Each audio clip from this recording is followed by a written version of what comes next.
Welcome back friends. આગળના લેક્ચરમાં આપણે જે નીટના ટોપિકની ચર્ચા કરતા હતા, બરાબર, માનવ કલ્યાણમાં સૂક્ષ્મ જીવન, આ ટોપિક વિશે આપણે જે નીટના એક્સ્ટ્રા ડોક્સની વાત કરતા હતા, બસ એવી જ રીતે આજે પણ એ જ ચેપ્ટરની અંદરના જે અમુક બાકી રહી ગયેલા જે કોઈ પણ ટોપિક છે એની અંદર જે નીટના અમુક MCQ જે પૂછાતા હોય ખાસ એવા ટોપિક એમાં આપણે હવે ઉમેરીએ છીએ. તો આની અંદર તમારા અમુક નામ યાદ રાખવાના છે. મેં આગળ તમને વાત કરી, ફરી કહું છું કે ઘણા બધા નામ જે છે એ MCQ માટે આ બધા ટોપિકની અંદરથી પૂછાતા હોય છે. તો હવે એના પછી આપણે આગળ વાત કરીએ એન્ટીબાયોટિક્સના ઉત્પાદન જે છે એમાં સૂક્ષ્મ જીવોનો શું ફાળો છે. ઓલરેડી આપણે આગળ વાત કરી ચૂક્યા છીએ, બરાબર. અને એમાં જો આપણે વાત કરીએ તો સાલ્મન વોક્સમેન નામના એક વૈજ્ઞાનિક, સાલ્મન વોક્સમેન, આ વૈજ્ઞાનિક દ્વારા સૌથી પહેલા એન્ટીબાયોટિક્સ, આ જે શબ્દ છે એ એન્ટીબાયોટિક શબ્દ જે એમાં આ વૈજ્ઞાનિક દ્વારા સૌથી પહેલા આપવામાં આવ્યો છે. તો સાલ્મન વોક્સમેન એ એન્ટીબાયોટિક્સ, આ જે શબ્દ છે એ એમણે સૌપ્રથમ વખત આપેલો છે.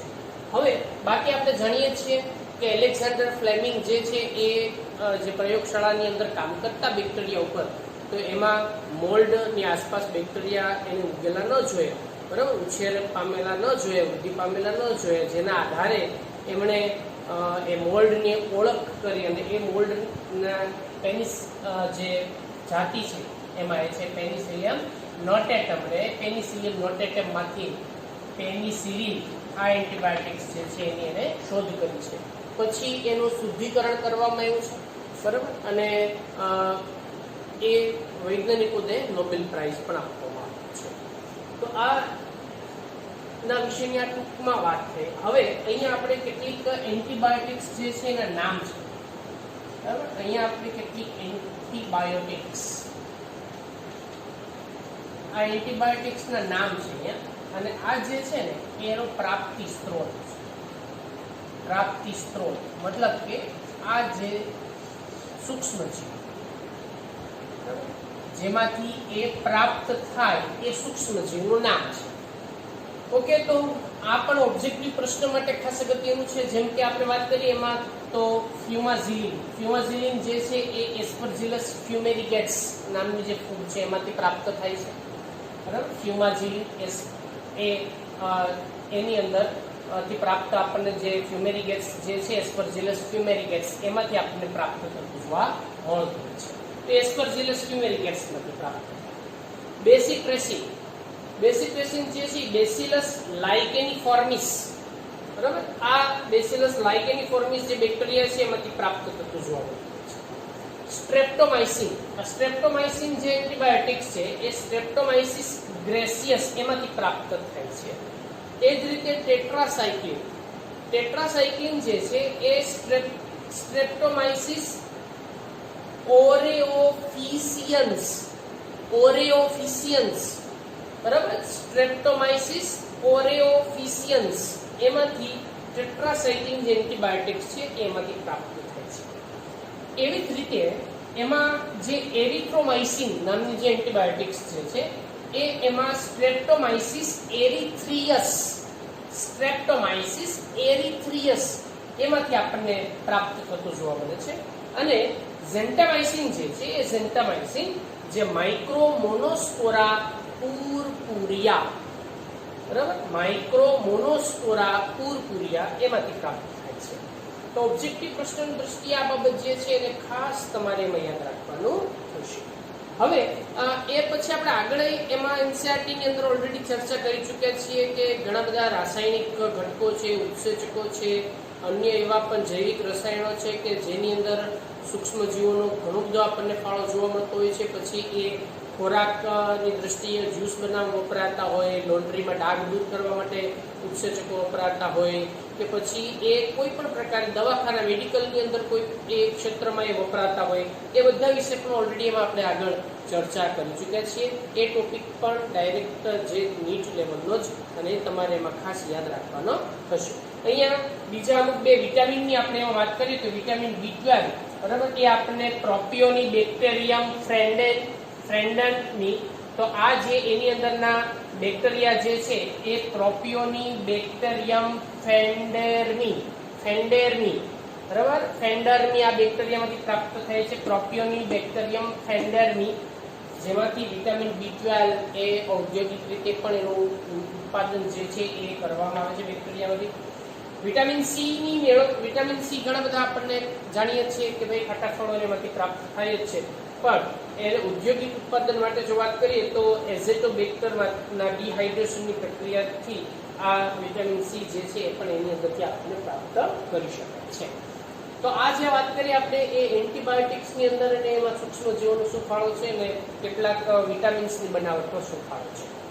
હવે આગળ જો વાત કરીએ આપણે તો જૈવિક નિયંત્રણની પણ કેટલીક પ્રક્રિયા એવી છે કે જેમાં પણ આપણે ઓલરેડી ચર્ચા કરી ચૂક્યા છીએ. કેટલાક બેક્ટેરિયાનો ઉપયોગ થાય, પછી એની અંદર કદાચ બીટી વેરાયટી હોય તો બેસિલસ થુરેન્સિએન્સિસ નામના જે બેક્ટેરિયા છે, જેના બેક્ટેરિયાની અંદર એક વિશિષ્ટ પ્રકારનું પ્રોટીન, જેને આપણે ક્રાય પ્રોટીન તરીકે ઓળખી શકાય, એમાંનું ખાસ વિશિષ્ટ પ્રોટીનના નિર્માણ માટેનું જનીન, જેને આપણે ક્રાયજીન તરીકે ઓળખી શકાય, જેનો અત્યારે બાયોટેકનોલોજીની મદદ વડે એમાં કપાસ જેવી વનસ્પતિની અંદર એના જે જનીનો છે એ જનીનો અવતરણ કરી અને બીટી કપાસ જેવી વેરાયટીઓ બનાવી શકાય છે. તો આ રીતે એની અંદર ઘણા સ્યુડોમોનાસમાંથી પણ તૈયાર કરેલી જો એક દવા છે, બરાબર, સ્યુડોમોનાસ જે બેક્ટેરિયા છે સ્યુડોમોનાસ એમાંથી તૈયાર કરેલી એક દવા જેનું નામ છે ક્વોન્ટમ 4000. આ ક્વોન્ટમ 4000 જે દવા છે એ સ્યુડોમોનાસ બેક્ટેરિયામાંથી તૈયાર કરવામાં આવે છે અને એનો ઉપયોગ જે છે એ સ્યુડોમોનાસ એ બાયોનિમેટ્રિસાઇડ્સ તરીકે પણ આપણે એમાં ઉપયોગમાં આવે છે. અને આ જે બાયોનિમેટોસાઇડ્સ છે એની અંદર ધાન્ય પાકના સંરક્ષણ માટે, ધાન્ય પાકના સંરક્ષણની અંદર ખાસ કરીને એમાં જે બાજરી અને ઘઉંની અંદર ને એમાં પણ એનો ઉપયોગ કરવામાં આવે છે, ડાંગરની અંદર પણ એનો ઉપયોગ કરવામાં આવે છે, અને શાકભાજી જે છે એની અંદરના પણ રોગના નિયંત્રણ તરીકે આપણને એમાં જે ક્વોન્ટમ 4000 દવાનો ઉપયોગ એમાં ખાસ કરવામાં આવતો છે. અને આ દવા સ્યુડોમોનાસ બેક્ટેરિયામાંથી તૈયાર કરવામાં આવતી છે. તો આ રીતે જૈવિક નિયંત્રણની અંદર પણ સૂક્ષ્મ જીવોનો શું ફાળો છે એના વિશેની પણ એમાં ચર્ચા ઓલરેડી આપણે એમાં આગળ કરી ચૂક્યા છીએ. હવે એમાં જૈવિક ખાતર તરીકે પણ ઘણી બધી વાત એમાં આપણે કરી ચૂક્યા છીએ કે જૈવિક ખાતર તરીકે સૂક્ષ્મ જીવોનો ઉપયોગ કેવી રીતે કરવામાં આવતો હોય છે. તો જૈવિક ખાતર તરીકે ફૂગ છે, બેક્ટેરિયા છે, લીલ છે, આ બધાનો પણ ઉપયોગ એમાં ખાસ કરવામાં આવતો હોય છે. તો એમાં જે બેક્ટેરિયાની જો આપણે વાત કરીએ તો એમાં ક્લોસ્ટ્રીડિયમ એ અજારક પ્રકારના અને બીજી છે એની અંદર જે બેઝેરિન્કિયા એ જારક પ્રકારના બેક્ટેરિયા છે. આ ઉપરાંત સ્યુડોમોનાસ છે, રોડોસ્પાઇરેલમ છે, બરાબર, ક્રોમેટિયમ છે. આ બેક્ટેરિયાનો ઉપયોગ જે છે એ નાઇટ્રોજન સ્થાપન માટે ખાસ અગત્યનો ભાગ ભજવે છે. તો એ પણ યાદ રાખવું ખાસ કે નાઇટ્રોજન સ્થાપન માટે સ્યુડોમોનાસ હોય, રોડોસ્યુડોમોનાસ, બરાબર, રોડોસ્પાઇરેલમ, ક્રોમેટિયમ અને બેઝેરિન્કિયા જારક બેક્ટેરિયા અને ક્લોસ્ટ્રીડિયમ અજારક બેક્ટેરિયા એનો ઉપયોગ નાઇટ્રોજન સ્થાપનમાં કરવામાં આવતો છે. એઝોલા પિન્નાટા નામની જે વનસ્પતિ છે, બરાબર, એનો ઉપયોગ આ એક જલજ વનસ્પતિ છે અને એઝોલા, બરાબર, તો એનો ઉપયોગ જે છે એ પણ ચોખાના ખેતરની અંદર ને એમાં નાઇટ્રોજન સ્થાપન માટે ખાતર તરીકે કરવામાં આવે છે. આ ઉપરાંત જો આપણે વાત કરીએ તો કેટલીક દરિયાઈ જે લીલ છે, બરાબર, દરિયાઈ લીલ, એ દરિયાઈ લીલનો પણ ઉપયોગ કરવામાં આવે છે. એ દરિયાઈ લીલની અંદર જો આપણે ખાસ એમાં વાત કરીએ તો સરગાસમ જેવી અમુક લીલ છે, બેક્ટ્રાકોસ્પર્મમ જેવી અમુક લીલ છે, એનો પણ ઉપયોગ એ જૈવિક ખાતરની અંદર એમાંથી પણ ખાતર જે છે એ બનાવવામાં આવતો હોય. ઘણી બધી કંપની એનું પ્રોડક્શન મોટા પાયે ખાતર તરીકે કરતી હોય છે. આ ઉપરાંત તમે બધાએ જો ખાતરની જ વાત આવે તો આપણે પણ જાણીએ છીએ કે પ્રાણીઓની અંદરના અમુક જે કોઈ પણ હાડકાને એમાંથી પણ ખાતર બનાવવામાં આવે છે. આટલું જ નહીં, પક્ષીઓના જે કોઈ પણ પીછા છે એ પીછા અને એની જે ચરક હોય, બરાબર, એની અંદરથી પણ ખાતર તૈયાર કરવામાં આવતા હોય છે. તો એ પણ જૈવિક ખાતરની અંદર પણ એનો સમાવેશ જે છે એ કરવામાં આવતો હોય છે. તો આવી રીતે ઘણા બધા પ્રાણીજ જે એવા અથવા તો વનસ્પતિજન્ય જે કોઈ પણ પેદાશો છે એનો પણ આપણે ઉપયોગ ખાતર તરીકે કરવામાં આવતા હોય છે. પણ અહીંયા વાત કરીએ છીએ સૂક્ષ્મ જીવ વિશેની ખાસ. તો દરિયાઈ લીલની અંદર પણ અમુક લીલ છે એનો પણ ઉપયોગ આપણે કરતા જોઈએ છીએ, પણ અહીંયા જૈવિક ખાતર તરીકે સૂક્ષ્મજીવો, ખાસ સૂક્ષ્મજીવોને એમાં તમારે યાદ રાખવી. એઝોલા જે છે એ પણ ખૂબ નાના પ્રમાણમાં, નાનો કદમાં અને માઇક્રોસ્કોપિક પ્રકારની જલદ વનસ્પતિ છે. દરિયાઈ કેટલીક લીલનો પણ ઉપયોગ આપણે કરી શકીએ છીએ. મીઠા પાણીની પણ કેટલીક લીલ છે એનો પણ ખાતર તરીકે ઉપયોગ જે છે એ ખાસ એમાં કરવામાં આવે છે. પછી એની અંદરની જે સ્પાયરોગાયરા હોય કે પછી એવી બીજી કોઈ પણ લીલનો ઉપયોગ એની અંદર આપણે કરવામાં આવતો છે. હવે ઇન્ટિગ્રેટેડ પેસ્ટ મેનેજમેન્ટ વિશે આપણે બધા જાણીએ છીએ. આ પ્રોગ્રામ અંતર્ગત એમાં ખેડૂતોને ઘણી બધી નવી માહિતીઓ આપવામાં આવતી હોય છે. ખેતીમાં સુધારાઓ કઈ રીતે કરવા છે એના વિશેની માહિતીઓ આપવામાં આવતી હોય છે. પાકની ફેરબદલી કરી, અને એમાં પાકની ફેરબદલી શા માટે ભાઈ, તો કે જેથી કરીને એમાં ઓછા પ્રમાણમાં રોગ એમાં ઉત્પન્ન થઈ શકે, અને બીજું કે ઉત્પાદનમાં વધારો થઈ શકે છે, જમીનની ગુણવત્તામાં વધારો થઈ શકે છે. એટલે પાકની ફેરબદલી એમાં કરવી જરૂરી છે. જૈવિક ખાતર અને જૈવિક દવાઓનો ઉપયોગ એ પણ એની અંદર ખાસ આગ્રહપૂર્વક એમાં એનું ધ્યાન દોરવામાં આવતું હોય છે. જો જૈવિક દવાઓની વાત કરીએ આપણે, તો ઘણી બધી કંપની દ્વારા એમાંની દવાઓ જેમ કે એઝાડિરેક્ટિન હોય કે પછી એમાં પાયરિથ્રિન હોય કે પછી એમાં બોર્ડો મિક્સચર, જેને બોર્ડો મિશ્રણ તરીકે ઓળખી શકાય, અને એની અંદર સિનેરિન હોય, આવી કેટલીક દવાઓનો પણ એમાં ઉપયોગ જે છે બરાબર એ જૈવિક દવાઓ તરીકે કરવામાં આવતો હોય છે.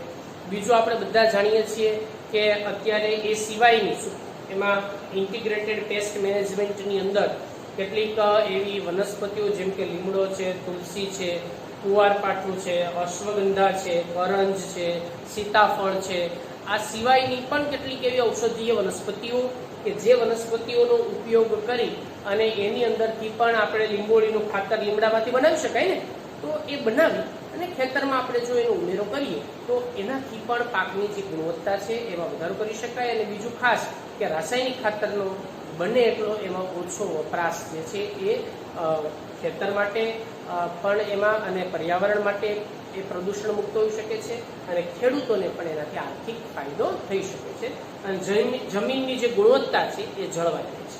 તો આ રીતે એમાં જૈવિક ખાતર તરીકે અને ઉપયોગ શું થાય છે. બીજું આપણે વાત કરીએ ઇન્ટિગ્રેટેડ પેસ્ટ મેનેજમેન્ટમાં કઈ કઈ પ્રકારની જે પ્રવૃત્તિઓને ધ્યાનમાં લેવામાં આવતી છે. તો આટલા બધા ટોપિક જે છે એમાં ખાસ અમુક નામ યાદ રાખવા જરૂરી છે, બરાબર. તો અહીંયા આપણે આ ચેપ્ટર વિશેની નીટ એનસીઆરટી બેઝડ જે કોઈ પણ વાતો છે સંપૂર્ણ પૂરી કરી. નેક્સ્ટ લેક્ચરમાં આપણે એમાં નવું ચેપ્ટર જે છે એની શરૂઆત કરીશું.